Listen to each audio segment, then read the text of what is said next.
राजद्वार पर मंत्रियों और सेवकों की भीड़ लगी है। वे सब सूर्य को उदय हुआ देखकर कहते हैं कि ऐसा कौन सा विशेष कारण है कि अवधपति दशरथ जी अभी तक नहीं जागे। राजा नित्य ही रात के पिछले पहर जाग जाया करते हैं, किंतु आज हमें बड़ा आश्चर्य हो रहा है। हे सुमंत्र, जाओ, जाकर राजा को जगाओ, उनकी आज्ञा पाकर हम सब काम करें। तब सुमंत्र रावलेट राजमहल में गए, पर महल को भयानक देखकर वे जाते हुए डर रहे हैं। ऐसा लगता है मानो दौड़कर काट खाएगा, उसकी ओर देखा भी नहीं जाता। मानो विपत्ति और विषाद ने वहां डेरा डाल रखा हो। पूछने पर कोई जवाब नहीं देता। वे उस महल में गए जहां राजा और कैकेयी थे।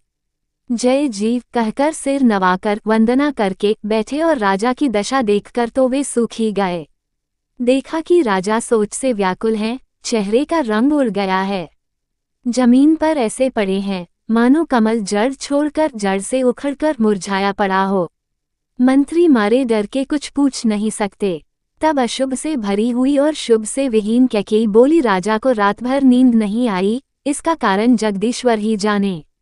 इन्होंने राम राम रटकर सबेरा कर दिया, परंतु इसका भेद राजा कुछ भी नहीं बतलाते। तुम जल्दी राम को बुला लाओ, तब आकर समाचार पूछना। राजा का रुख जानकर सुमंत्र जी चले, समझ गए कि रानी ने कुछ कुचल की है। सुमंत सोच से व्याकुल हैं, रास्ते पर पैर नहीं पड़ता, आगे बढ़ा नहीं जाता। सोचते हैं राम जी को बुलाकर राजा क्या कहेंगे। किसी तरह हृदय में धीरज धरकर वे द्वार पर गए। सब लोग उनको मनमारे उदास देखकर पूछने लगे।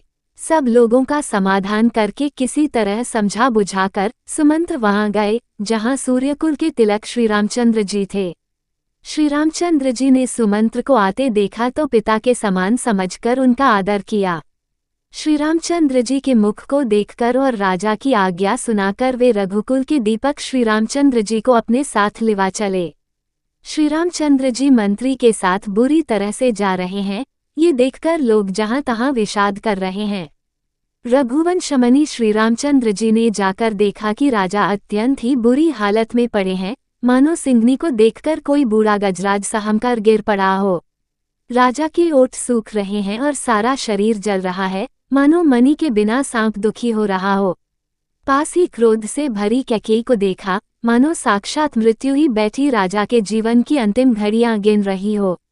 श्री रामचंद्र जी का स्वभाव कोमल और करुणामय है।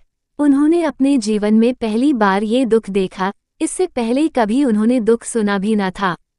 तो भी समय का विचार करके हृदय में धीरज धरकर उन्होंने मीठे वचनों से माता कैकेयी से पूछा, हे माता, मुझे पिताजी के दुख का कारण कहो ताकि जिससे उसका निवारण हो वह यत्न किया जाए।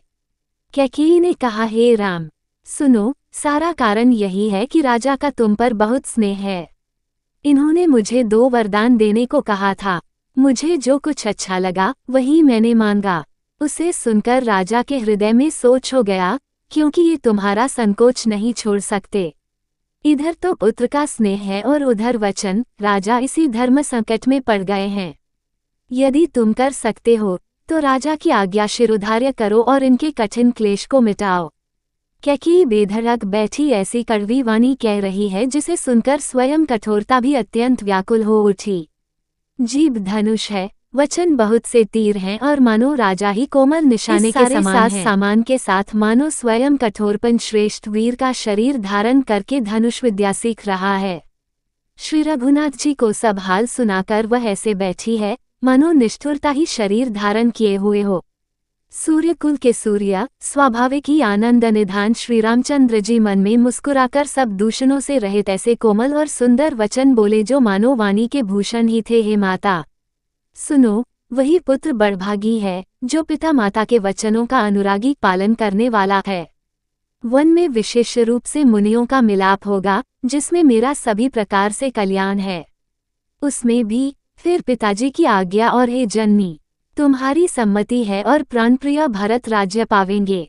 इन सभी बातों को देखकर यह प्रतीत होता है कि आज विधाता सब प्रकार से मुझे सम्मुख हैं।